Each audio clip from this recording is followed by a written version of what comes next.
Olá pessoal, sejam bem-vindos ao canal Investindo do Zero. Meu nome é Luana Kate e no vídeo de hoje eu venho compartilhar com vocês a minha estratégia de investimento. Não só a minha, como a do meu esposo. E espero que esse vídeo te ajude e te incentive a criar a sua própria estratégia de investimentos. Antes de iniciar, falar um pouquinho sobre metas, porcentagens, eu quero falar um pouquinho sobre comportamento. Eu fui criado num lar modesto, que não faltou nada, graças a Deus, mas que nós sempre tivemos que ter um controle financeiro bem rígido. Por quê? Porque não sobrava muito no final do mês. Então, as nossas despesas não podiam ultrapassar certos limites. Então, pensando nisso, sempre minha mãe me criou no hábito de poupar pensando em um projeto futuro, melhorias na casa. Eu me lembro que a minha mãe sempre destinava uma parte do salário dela para colocar numa conta bancária, poupança, né, na época. E no final de um ano ela ia lá, sacava aquele dinheiro e aí aquele dinheiro ela utilizava para algum projeto que ela tinha em mente. Geralmente os projetos eram destinados a reformas na casa, melhorias na casa ou até mesmo coisas relacionadas à saúde que precisava, enfim. E aí eu sempre cresci com esse pensamento que você não podia gastar tudo que ganhava. Quando eu era solteira, eu seguia essa minha estratégia e tudo que eu ganhava, um percentual até relativamente alto, eu colocava na poupança, pensando que teria que ter um dinheiro extra caso viesse a ficar desempregado, ou em caso viesse a acontecer algo, ou então pensando em adquirir algum bem no futuro, então eu sempre tinha um dinheiro extra. Pode-se dizer que foi uma reserva de emergência que me ajudou bastante, principalmente em alguns períodos da minha vida que eu fiquei desempregada. E quando eu casei, eu adotei esse hábito para nossa casa. Então, os nossos gastos sempre foram inferiores ao meu salário e ao salário do meu esposo. Então, nós tivemos sempre um fluxo de caixa positivo na nossa casa. Então, nós nunca nos endividamos. E até em um momento específico nós ficamos um pouco endividados, foi quando nós viemos adquirir nossa casa. Que a nossa casa sim foi pro financiamento. Ainda não entendia nada, praticamente nada sobre essa questão de investimentos. E aí, seguindo a manada cultural, eu adquiri uma casa por financiamento, me endividei por conta que a entrada era um valor alto, então eu ainda tive que pedir dinheiro emprestado. Eu me lembro que na época eu pedi dinheiro emprestado da minha mãe para que a gente pudesse obter aquele imóvel. Posterior a isso, né, quitamos as nossas dívidas e aí eu comecei, né, a trabalhar novamente essa questão de aumentar o nosso fluxo de caixa. E aí criamos a nossa reserva de emergência. E quando criamos a nossa reserva de emergência, eu comecei a visualizar outras situações que seria necessário um conhecimento um pouco mais aprofundado sobre investimentos e também que eu precisava entender que INSS era furada. Eu precisei entender que eu mesmo tenho que ser responsável pela minha vida, não posso terceirizar para o governo ou então para outra pessoa. E comecei a trabalhar isso também com o meu esposo. Todos os meses, o meu salário dele. Então nós juntamos, porque eu sou cristã, né? E para mim, se eu for bem sucedido, ele será. E se ele for bem sucedido, eu também serei. Nós temos esse pensamento conjunto. Então tudo é nosso, nada é meu nem dele, é tudo nosso. Eu sempre trabalhei isso no nosso pensamento. E atualmente, né, nós temos uma meta de aporte, que é de 20% a 30% dos nossos ordenados. Ou seja, tudo que entra na nossa casa, nossos rendimentos mensais, eu destino de 20% a 30%. Ah, Luana, por que é de 20% a 30% e não um número fechado? Porque tem meses que gastamos um pouco mais, seja porque precisamos viajar ou então porque aconteceu um imprevisto financeiro, enfim. Só que a meta é de sempre ter de 20% a 30% mensalmente dos nossos ordenados ser destinados para aumentar a coluna de ativos. Se você não sabe o que é ativo, eu vou deixar aqui um vídeo só explicando para você o que é ativo e o que é passivo, tá bom? E fora esses 20% a 30%, 13º nosso, férias e restituição do imposto de renda, tudo é destinado para os investimentos. Sempre pensando em o quê? Enquanto maior o aporte, maior o rendimento, e aí vai me proporcionar chegar à minha meta com mais rapidez. Lembrando que eu tenho dois objetivos. Eu tenho um objetivo a curto e médio prazo, que é em torno de 10 anos, e eu tenho um objetivo de longo prazo, que é de 15 a 20 anos. Lembrando, pessoal, que isso é separado da reserva de emergência. Então, assim, o objetivo a curto e médio prazo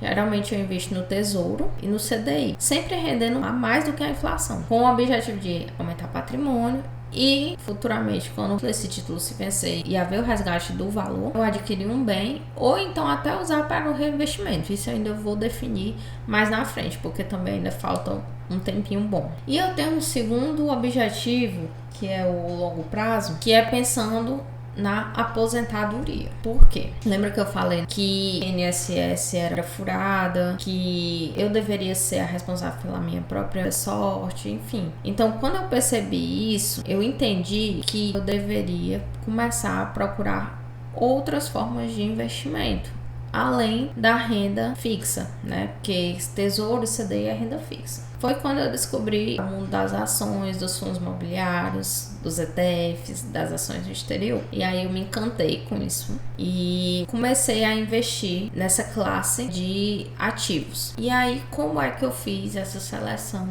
desses ativos?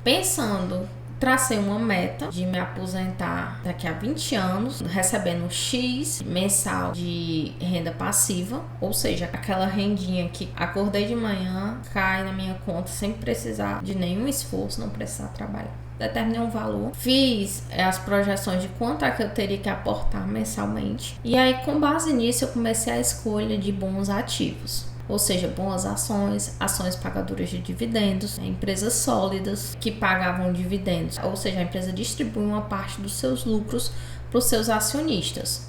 Ou seja, aquela pessoa que tem a ação daquela empresa, ela recebe, não vou dizer mensalmente, mas ela recebe de tempos em tempos uma parte dos rendimentos dos lucros daquela empresa. Mas teria que o quê? Ser empresas que já tinham histórico de distribuição e tinha uma política da empresa para realmente os lucros eles serem repassados para os seus acionistas, uma parte dos lucros, né? Claro. E aí comecei a fazer esses critérios de seleção.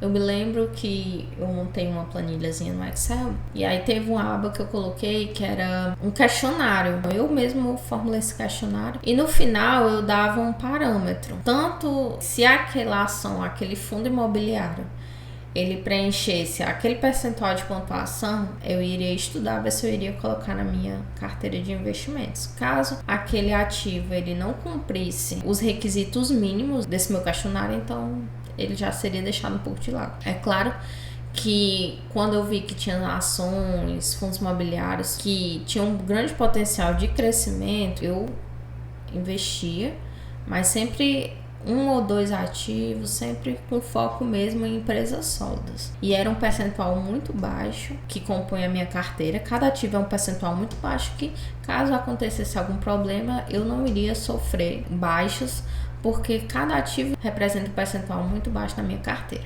O objetivo também é possuir o maior número de ativos gerando uma renda passiva, né, como eu falei. Então, assim, todos os meses eu invisto em boas ações, bons fundos imobiliários, vejo, analiso quais aqueles que estão com preços bons, né, ou preços viáveis também, que não estão com preço muito elevado. Às vezes uma empresa é boa, mas ela está com um preço muito elevado, o ativo dela está com um preço acima do que realmente vale. Então todo mês eu faço essa capinagem, né, quais são as empresas que eu vou investir. Às vezes eu vejo o melhor momento, aquela empresa, aquele ativo, houve uma queda no preço, então eu vou lá e aporto. Então sempre avaliando qual a melhor estratégia naquele mês para adquirir ativos. Estabeleço regras na escolha dos ativos, do aporte mensal. Então, assim, todo mês eu tenho que investir pelo menos em uma ação, um ou dois fundos imobiliários e um ativo no exterior. Isso aí é uma regra minha que eu estabeleci, que eu tenho que seguir a fundo,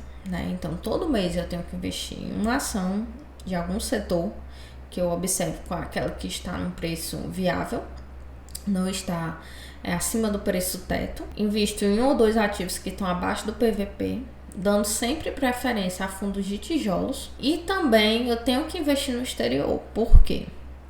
Lembrando que a bolsa americana é uma bolsa mais sólida, tem diversas empresas e eu também estou protegendo o meu patrimônio, investindo numa economia mais forte. Então eu sempre penso dessa forma também. Então eu sempre cumpro essa regra. E lembrando, pessoal, que a minha prioridade a longo prazo é investir em ativos com baixo risco. baixo risco quer dizer retornos não tão elevados, mas quer dizer retornos seguros. Então eu sempre penso dessa forma, lembrando que é o meu dinheiro que eu tiro todos os meses, um dinheiro que nós conseguimos através do esforço de trabalho. Então eu tenho que avaliar, eu tenho que estudar, né, quais são os melhores ativos que eu devo investir, selecionar muito bem. E depois que selecionado, como é o meu caso, né, só precisa mensalmente você avaliar qual desses você vai investir, qual o melhor momento, de acordo com o preço teto. E aí eu trouxe aqui esse gráfico que ele mostra qual é o meu percentual ideal que eu estabeleci. Aí você vai dizer, Luana, sua carteira atualmente tá dessa forma? Não está dessa forma, né? Eu pretendo que ela fique dessa forma. Atualmente, o meu objetivo é ter 40% do meu patrimônio em FIIs. Por quê? Porque eu estou pensando em uma renda passiva a longo prazo. E 20% no exterior, 20% em renda fixa, né? Lembrando que é o objetivo a curto e médio prazo, e 20% em ações brasileiras. Isso aqui é a minha estratégia. Você tem a sua estratégia. Se por acaso a sua estratégia é aumentar patrimônio, então eu indico você investir mais em ações brasileiras, boas ações brasileiras, que tem potencial de crescimento. Se seu objetivo é uma renda passiva, então o ideal é que você tenha de 40% a 50% em fundos imobiliários. Por quê? Porque os fundos imobiliários não vão gerar uma valorização do seu patrimônio, como as ações, mas em compensação vai te gerar uma renda passiva mensal. Se você pensa a médio e longo prazo, no futuro não residir no Brasil, se você não se sente segura na economia brasileira, enfim, seja quais forem os seus motivos, então o interessante é que o seu patrimônio no exterior seja um patrimônio um pouco maior. E aí vai depender do seu objetivo, né? Você que tem que determinar qual é o seu objetivo de vida a curto, médio e longo prazo, tá bom? Pessoal, espero que vocês tenham gostado do vídeo, né? Eu falo um pouco devagar, mas é porque muitos pensamentos vêm na nossa mente quando a gente está falando, principalmente nessa parte de investimentos. Espero que tenham gostado, né? Deixa o like, né? Compartilha o vídeo, se inscreve no canal, tá? E qualquer coisa pode deixar dúvidas aqui no comentário que eu respondo. Tchau!